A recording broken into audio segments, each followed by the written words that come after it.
This is a story from when I was 25 years old. My name is Daniel. Back then, at the workplace where I was employed, there was a junior colleague 2 years younger than me, named Emily. Emily, a fresh graduate just out of university, was still learning the ropes in the corporate world.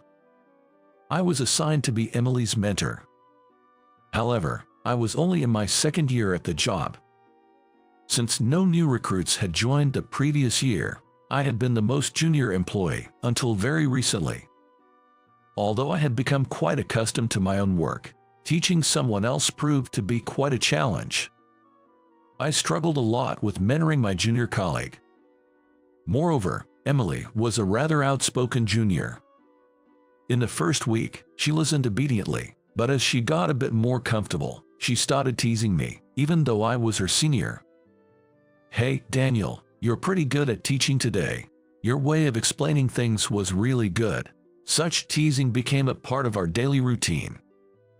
Being a naturally non-confrontational person, I simply laughed it off whenever Emily said such things. Indeed, Emily was quick to learn and excelled at her job. She was bright and popular, in stark contrast to me, who didn't have many friends during my student days. Her charismatic personality made her a well-liked figure in the office, even with her outspokenness. Honestly, I found someone as savvy as Emily quite difficult to handle. "Daniel, do you want to grab dinner after this?" We often ended up working late at the office, just the two of us, to finish tasks to the next day. Each time, Emily would invite me like that. "I'll pass if I'm tired today." I always declined with such flimsy excuses. While someone as outgoing as Emily might find it easy to go for impromptu drinks with the boss, I found the idea of dining with coworkers tiring, especially if it was with Emily. However, there came a time when our company organized a drinking party. It was practically mandatory for everyone to attend, so I had no choice but to go.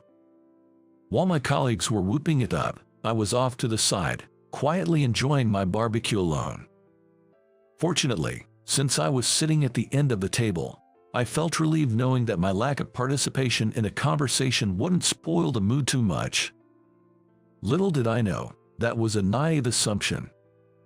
"Daniel, you're not drinking much, are you?" Emily took a seat next to me.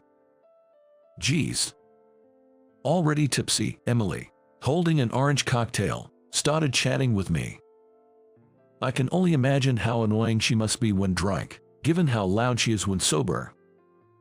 I probably had a look of dismay on my face, but Emily kept talking, completely unfazed. "Do you have a girlfriend?" There it is. Girls always want to talk about stuff like this. I really don't want to talk about it. As I struggled to respond, "He's got a girlfriend," interjected Madison, a senior colleague sitting across from me, answering on my behalf. At that moment, I was taken aback. How did she know that? I wondered. I had only ever discussed such personal matters with my peers at the company. That meant someone among my peers must have told Madison. Seeing the surprised look on my face, Emily asked, "Wow, Daniel, you have a girlfriend. What's she like?" "It's none of your business." Emily would probably just spread it around anyway. I sighed, and answered reluctantly. "She's a college classmate. We ran into each other about a year ago and decided to start dating," I explained. Hearing this, Emily looked at me with a smirk and said, "Oh, really?" Feeling somewhat mocked, I decided to ask her in return. "What about you, then?" She sighed deeply and answered, "I have someone too." Her expression seemed far removed from her usual cheerful demeanor.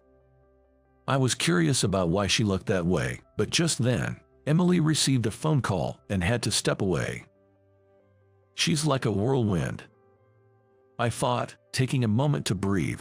Then, sitting across from me, Madison commented, "That call just now, probably her boyfriend, I guess," I said, uninterested, just to brush it official. But then, I heard something that I couldn't just ignore. "Emily's boyfriend is super controlling, I've heard, and he's even violent." What? Even if I didn't like my junior colleague, I couldn't just ignore that. "Why do you know that?" I asked Madison. She replied, "Actually, my sister used to work part-time with Emily during their student days, and she told me about it." Before I could ask more, Emily returned, ending our conversation. But I couldn't believe that Emily, who always seemed so carefree and cheeky, was enduring such a difficult situation. I didn't have any proof, so I left the party somewhat skeptical. After the party, Emily was just as she always was. She continued to tease me as usual, laughing carelessly. No way, she can't be a victim of abuse. Maybe Madison's sister got it wrong. I watched Emily at the office, but saw no sign of distress. Just as I was starting to firmly believe this thought, I, unusually, was able to leave work on time. But upon arriving at the station, I realized I had left my commuter pass back at the office and had to return. When I got there and saw the lights still on, I wondered if someone was working overtime. Peeking in, I thought, "Oh no," seeing that Emily was the only one left. When I mentioned I had come back for my forgotten pass, she teased, "You're really forgetful, aren't you, Daniel? What were you doing here?" I asked. Trying to divert the conversation, Emily, looking puzzled, responded, "Reviewing. Just reviewing." Reviewing. That was a term I hadn't heard since elementary school. Unsure of what she meant, I went over to Emily's desk. There, I found a small note covered in dense writing, her usual notebook. This was the notebook that Emily always carried with her. When I looked at her computer, it showed tasks related to the notes she had written. I'm not very smart, so I can't remember everything in one go. I'm just reviewing what I've been taught by my seniors, she explained. The number of notebooks spread out on her desk made it clear she wasn't lying. So, Emily wasn't naturally good at her job.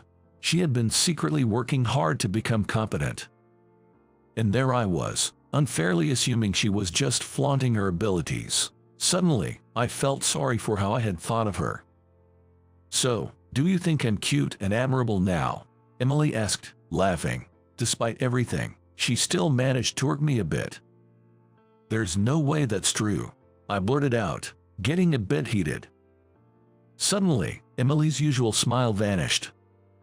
"Really? I was just joking. Sorry," I apologized, thinking I had hurt her, but her expression remained unchanged. Did I say something so terrible? After all, she's the one who's always messing around. As I pondered over what to do, Emily began to speak. "I guess I'm just not cute, am I?" This was a statement I never expected to hear from Emily. At first, I thought she was joking, but it soon became clear she wasn't. My boyfriend always tells me that I'm not charming. When I try to act more feminine, he accuses me of trying to attract other men. If I act cheerful like a boy, he says I'm mocking him. No matter what I do, I'm just not right. It's like I deserve to be hit or kicked. After all, only someone like him would ever like me. Emily spoke these words dispassionately, as if something inside her had snapped. This isn't the Emily I know, and the abuse, it's real. My mind was spinning, and I couldn't find the words to say. People say birds of a feather flock together, right? Having an abusive boyfriend means I'm a terrible person too. Her words echoed in the quiet office, just the two of us. I wanted to say something, but nothing came to mind. Codependency, right? I had heard that even in a relationship that others might view as toxic, the people involved feel needed and can't leave. Anything I could say seemed hollow, as I wasn't the one in the situation. Sensing my confusion, Emily forced a laugh and said, "Just kidding," and began tidying her desk. A part of me felt relieved at her words, but I quickly realized it was a lie. I thought I saw Emily's hands tremble as she put away her notes. I stopped overthinking. I decided to speak my mind right then and there. "That's what I thought. Isn't that your way of sending an SOS? You told me because you want help, right? Stop lying to yourself and pretending not to see it." As I spoke, Emily's movements halted completely. She looked down and asked, pretending not to see, "That's right. Aren't you the one putting a lid on your own feelings, thinking you can change the situation? Thinking that only such people would like you? Isn't that just your own assumption? There are plenty of people who like you, even without looking for them." I couldn't see Emily's expression, so I had no idea how she was reacting. I worried that I might be off the mark. But at that moment, my concern for Emily outweighed my anxiety. "You too?" Caught up in my thoughts, I was taken aback by her unexpected question. "What? Do you like me too, Daniel?" Of course, my use of like had no hidden meaning. It was just to convey that everyone at the office thought highly of Emily. So, I should take it in the same sense, but her question still caught me off guard. "Well, yeah, I like you." Emily surely understood the nuance. As a senior, it wasn't the time to be bashful. I said it without showing my embarrassment. And it was true that I had recently stopped thinking of Emily as someone I disliked. Interacting with the bright Emily had become a part of my daily routine, and I found her cute as a junior who would tease me but still talk with a smile. The more I watched her, the more I noticed her good qualities. Wait, what? I felt a sense of discomfort. Looking back, I realized I had always been seeking out Emily at work. No way, that can't be. After all, I have a girlfriend, Ashley, and I'm not the least bit interested in cheating. But then, I realized. I was trying to put a lid on my true feelings, but I had just told Emily not to do that very thing. "Thank you, Daniel. You're surprisingly kind." Emily smiled at me, a slightly different smile than usual, and left the office. I stood there, rooted to the spot, unable to shake her image from my mind. From then on, I couldn't stop thinking about Emily. Even when I was with my girlfriend, Ashley, I found myself reminiscing about Emily, to the extent that Ashley noticed and said I had become suddenly cold, even though I had no intention of being so. I started feeling guilty towards Ashley. I never intended for this to happen. I had loved spending time with Ashley, who was as quiet as me and shared similar interests, but I couldn't go back to feeling that way anymore. I told Ashley we needed to break up. When she asked why, tears streaming down her face, I thought the least I could do was give her a straight answer, so, ironically, by saying I've fallen for someone else, I confirmed my own feelings. I had fallen for Emily, the junior colleague I used to dislike so much. As for Emily, she continued to interact with me as usual after that day, leaving me unsure of what to do. Emily had a boyfriend, and I didn't want to upset him by making a move. Besides, confessing and getting rejected would make things awkward at work. About a year passed without me making a decisive confession. Then, I was assigned to a one-year overseas assignment. This was an honorable opportunity, something I had aimed for since joining the company. But the only regret I had was not being able to see Emily anymore.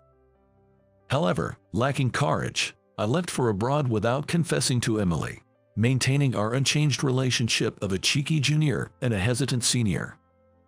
On the day of departure, I headed to the airport alone. But when I arrived at the airport lobby, I saw Emily there. "Why are you here?" I blurted out in surprise. "Can't I be here?" Emily retorted with a slight pout and a deliberately annoying expression. "It's not that you can't be here." I was actually delighted. Extremely delighted. But even in such a moment, I couldn't express myself properly and ended up with a half-hearted response.